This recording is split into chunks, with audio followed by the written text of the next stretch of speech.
Hi guys, welcome back to my channel. And if you are new here, welcome to In the Safe Zone. Today I will be covering a video on how the weather changes can affect our mental health. Please hit the like button and share the video. It does not cost a thing. Thank you in advance. Today I will be referencing verywellmind.com. One of my favorite sites to reference when I talk about mental health and self-care. How the weather changes can affect your mental health. A variety of factors influence your mental health, including weather. While you can't control the weather, you can learn about how weather and climate might affect you. You can also gain knowledge on how to cope with its negative effects on your mental well-being. Changes in the seasons can affect our moods. For example, we might associate summer with family vacations and trips to the beach. We therefore have positive expectations when the season arrives. The danger is we might fall into the expectation versus the reality trap. And that's what you don't want to do. When we meet with bad weather or obstacles such as a lack of money to travel, we can become stressed. The reality doesn't match up with what we had anticipated. Seasonal changes impact our moods and behaviors in complex ways. While the weather certainly does affect us, it's good to look at the science about how it influences us so we can know how to prepare for these conditions. Effects of cold temperatures on mental health.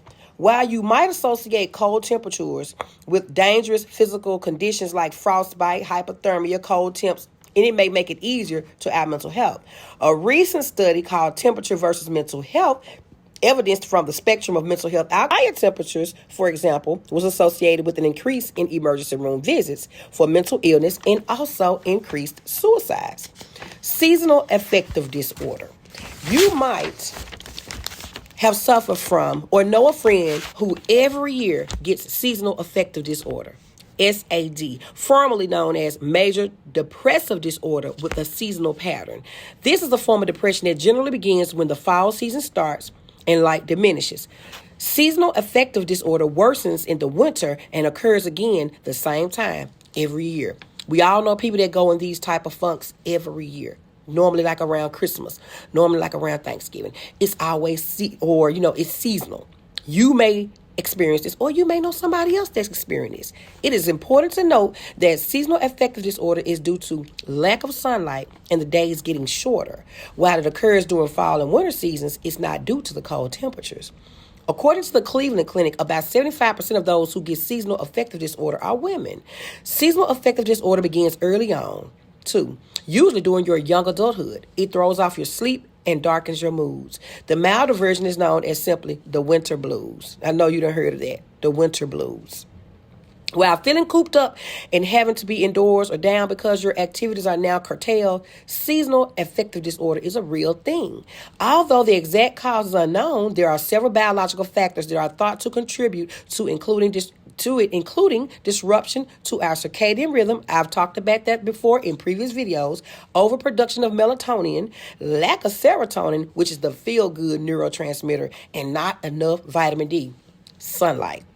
The good news is treatments are readily available. They include light therapy, vitamin D, supplements, change in lifestyle habits, and some antidepressants. How do Nordic countries combat seasonal affective disorder? We can also learn from Scandinavian countries, often ranked as the happiest countries in the world. I didn't know that. Scandinavian countries are often ranked as the happiest countries in the world. In addition to conventional treatment, those from Norway keep seasonal affective disorder at bay through long, dark winters by having a positive mindset. Their cultural philosophy is to accept and celebrate the weather. They use this period as a time to get cozy and rest, and they also remain active in nature.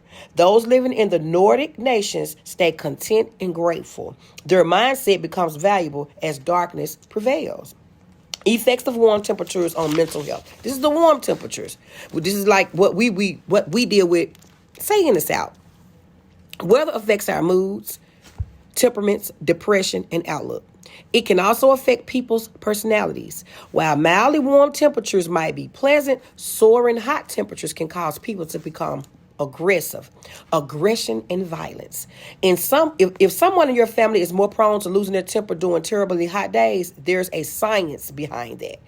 According to the research published in the article, The Association for Psychological Science, people become irritable and behave aggressively, or eventually violent, when exposed to excessive heat.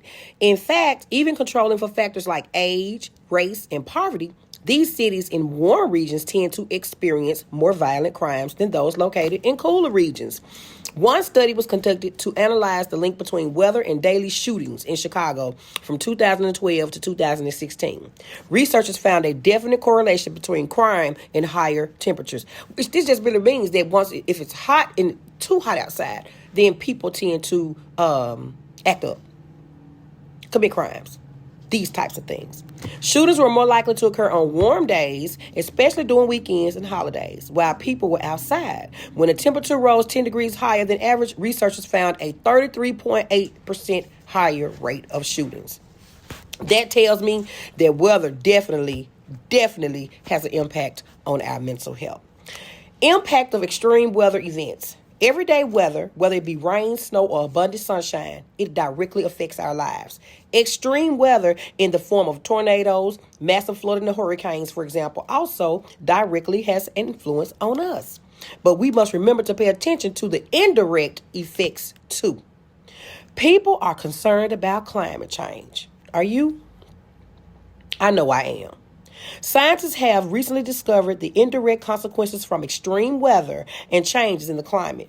Children and those with pre-existing psychiatric conditions can be more at risk after being exposed to news about climate change or disasters. That is so interesting to me. In 2018, a study of scientists found that Australian children were very concerned about climate change, also at risk of psychological harm after even indirect exposure. The negative impact on mental health included PTSD, post-traumatic stress disorder, depression, anxiety, phobias, sleep disorders, attachment disorders, and substance abuse.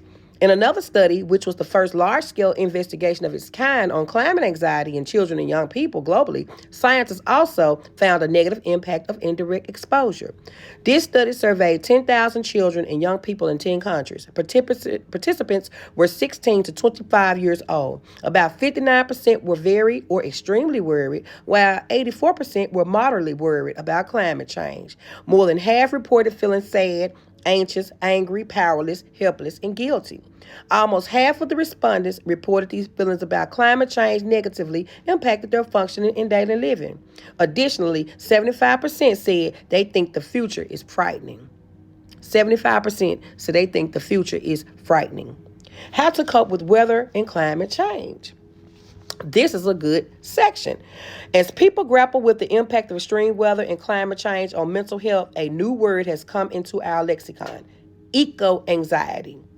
This chronic fear of environmental doom or catastrophic events can especially affect those who are already vulnerable, as exemplified by the 2 studies on children and young people. We must remind ourselves that people often come together after environmental crisis to help each other. This has been demonstrated after wildfires, hurricanes, tornadoes in the United States and across the world. Another thing to remember is that a groundswell of support has developed for slowing down and stopping climate change and thus decreasing the incidence of extreme weather. Ways to cope with weather changes. This is a great section also. There are specific ways to cope with worry, anxiety, fear about the impact of extreme weather and climate change. You can take action by volunteering, by taking on a hobby. Reach out to others by getting involved in either environmental or political groups, any type of support group. Attend a climate cafe. Contact a nonprofit Good Grief Network to help you transform your anxiety into meaningful action. Informally connect with like-minded people. View your problems in perspective. Cultivate a habit of positive thinking. Practice nature therapy. Begin mindful meditation. Y'all know I am so big on meditation, deep breathing, and relaxation. It truly, truly helps. Foster your own sense of resilience. And lastly, seek out the help of a mental health counselor or a therapist if you feel the need to do so. Thank you all for tuning in today as I discuss how the impact of weather can change our mental health. Thank you for tuning in. As I always say, I referenced verywellmind.com for the information received in today's video. I love verywellmind.com. Everything here in the Safe Zone is for informational, entertainment, and educational purposes only. Please hit the like button and share the live. If you are not subscribed to In the Safe Zone and you like and you hear what you see over here, please hit that subscribe button. It does not cost a thing. It is totally free. Once again, thank you all for tuning in, and I will see you guys